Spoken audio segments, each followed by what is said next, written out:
राज्यसभा सांसद राघव चड्ढा ने हाल ही में संसद में युवाओं की राजनीति में भागीदारी पर चर्चा की। उन्होंने देश की औसत आयु और युवा जनसंख्या के आंकड़ों का हवाला देते हुए लोकसभा और विधानसभा चुनाव लड़ने की आयु सीमा को कम करने की मांग की है। जी हां, आप सही सुन रहे हैं। राघव चड्ढा ने चुनाव लड़ने की आयु की सीमा को कम करने की मांग की। राघव चड्ढा ने बताया कि भारत की औसत आयु केवल 29 वर्ष है और 65% आबादी 35 वर्ष से कम उम्र की है। करीब 50% जनसंख्या 25 वर्ष से कम आयु की है। लेकिन क्या हमारे नेता जो हमारे प्रतिनिधि हैं इतने ही युवा हैं? उन्होंने यह भी बताया कि जब पहले लोकसभा का चुनाव हुआ था तब लगभग 26% सदस्य 40 वर्ष से कम उम्र के थे। चड्ढा ने कहा कि 17वीं लोकसभा में केवल 12% सदस्य 40 वर्ष से कम उम्र के हैं। उन्होंने यह भी कहा कि जैसे जैसे देश के युवा होता जा रहा है, हमारे चुने हुए प्रतिनिधि युवा पीढ़ी से दूर होते जा रहे हैं। राघव का मानना है कि एक युवा देश को युवा नेताओं की जरूरत है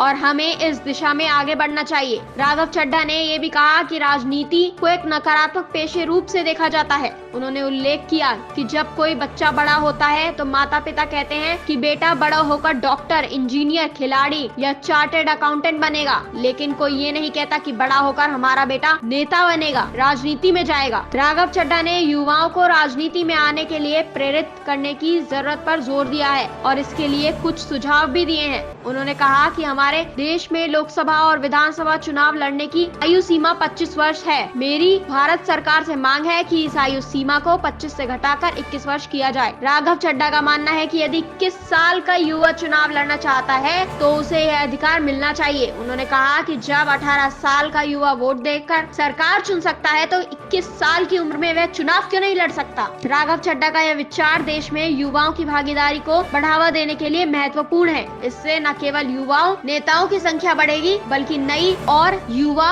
सोच के साथ देश का विकास भी होगा। राजनीति में युवाओं की भागीदारी न केवल आवश्यक है बल्कि यह समय की मांग भी है।